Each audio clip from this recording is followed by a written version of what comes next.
welcome to CP's Notebook, where I let you in on my process on my current works in progress. I am CP, and today we'll be doing a write with me. I will be working on my most loved, longest lasting work in progress yet. I am going to start calling it Project Carnelian because that's sort of the color that the title had started off as, and then as it evolved I just kept the name Carnelian because it just reminds me of earlier drafts of this idea, and in the same vein of this carnelian color. I'm not sure if you guys color code your books, but I definitely have some color coding going on here. um some oranges and some colors. I need more orange colored things, but as I get into this, I will move to my other camera and let you guys in on what I'm getting into. So I already had 2 chapters outlined with, vibes fleshed out and things of that nature. This next chapter, chapter 3, I really wanted for my main character Elle to get up and make breakfast for the household, but more so doing it for Bricks, because she wants to feel useful and she wants to take care of him in some way. And I think he really appreciates this, even though, yes, his mother's daughter, which is not his sister, by the way, because they didn't grow up together. They weren't raised in that way. So that's just his mother's daughter. His mother's daughter is like, we got a chef, right? She's a little envious of Elle because she grew this thought in her mind that Briggs didn't want to be what her mother made him out to be, and he was just as tormented and bound by expectations as she was, even though that's not the case, right? But she has this limerent notion of him in her mind that he's just like her and that they're gonna connect immediately when they finally get to be in quarters together and blah blah blah. We know that's not what happens because, baby, he married Elle, so what's up? Oh. But anyway, so yes, I definitely want Elle to cook breakfast for the household. Like I said, this is mostly just for Bricks, but she doesn't want to be like rude in a way and like only make breakfast for both of them. Like, you just came to visit somebody's house to make breakfast for one person.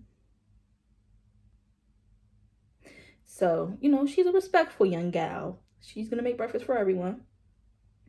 And like I was saying this before I turned the camera on, but making his coffee to like exactly to his liking, like a nice little fruit salad or something, really doing things that she knows that he likes. And one thing in particular that really fueled most of this thought for me is the fact that I really want, like, okay, so she's wearing this cute little like yoga set, and I really wanted him to like really enjoy the way that she's looking in this set. So much so that they're like in a lovey-dovey flirtatious atmosphere. They're newlyweds, but sadly they ended up having to go across the world because his mama died. Okay, I'm sorry. See, I know too much. Okay, let's be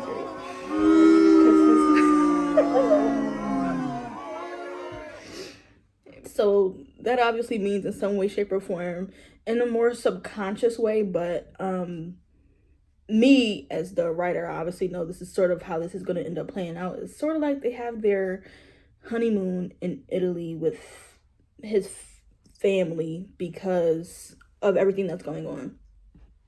So like I said, they're obviously in this blissful mindset with each other, and that's what sort of like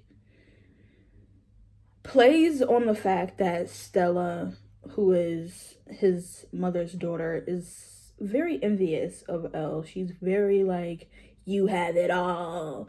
And obviously this is from a very skewed point of view. She does not know this girl at all. But in her mind, it's like, you got everything that I want. My mother loves you. Briggs loves you. Like, but obviously she does not know this girl. She does not know what she had to go through to get to this point in life. So it is what it is. But yes, that is what I want the beginning to look like. I'm trying to figure out what the middle-ish, end-ish looks like. I don't know yet. I will update you when I get that. I'm back because I'm going to give a couple updates about where I am in the plotting process. I'm still on chapter 3. Well, I sort of moved on to 4, but as I'm figuring out what I want to happen, I am realizing like some dynamics that I really am finding, like, what would I say? I'm finding joy in crafting these dynamics, right? One in particular is the dynamic between Daniel's mother's daughter, Stella, and Elle, who is his wife, obviously. And I just keep thinking of the fact that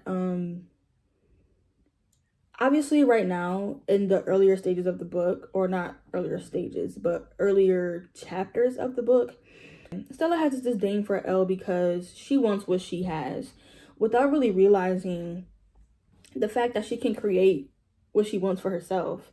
And that is what ends up happening in the, further along in the book, once her mother Celeste is, gone and has passed on, sadly, because of the dynamic between Stella and Celeste, where Celeste was sort of trying to mold Stella to be who she was instead of being her own person. And that led Stella to not being confident in her own choices, not being confident in the things that she's already interested in, and not even honoring those things as something that, like, not even dignifying it with, a recognition even.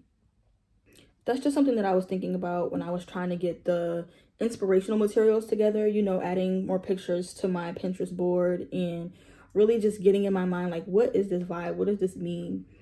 And I also said to myself, like, I see Stella being very close friends with Angel when she finally grasps the fact that she can have her own life. She doesn't have to want someone else's life. She doesn't even have to want Daniel as much as she does, right? Because I think also there's a level of her just wanting what she feels like she can't have, or wanting what she feels like she's heard her mother constantly talk about, which is Daniel, as Daniel is Celeste's, son in all the ways that matter.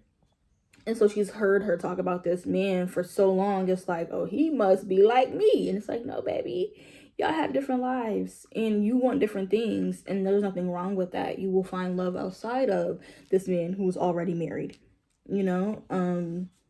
So for these next couple of chapters, we're sort of dealing with Daniel and Celeste getting things in order and trying to chop down the level of responsibility that Daniel will have to take on, as far as the responsibility of having to get things in order on his own. Celeste is sort of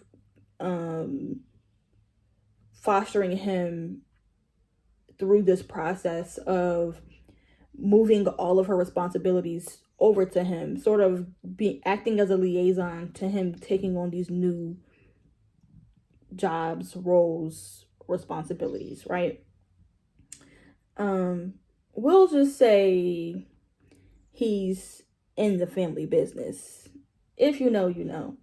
But there are meetings that need to be had, for Celeste contacts to meet him formally and to also get to know Daniel as far as who he is as a businessman and what their business will look like going forward.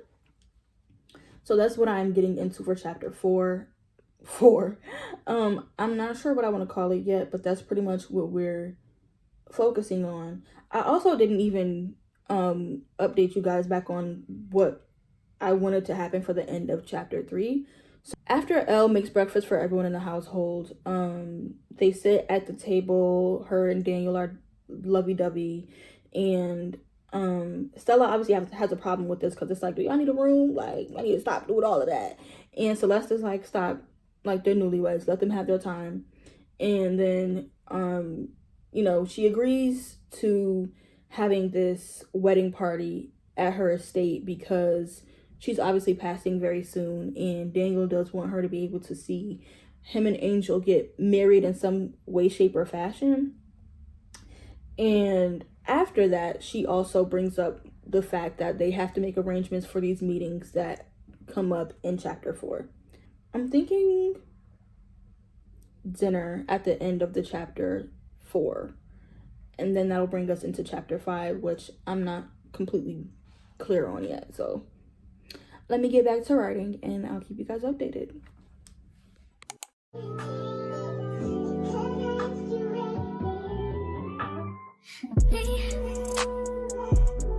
Can't focus on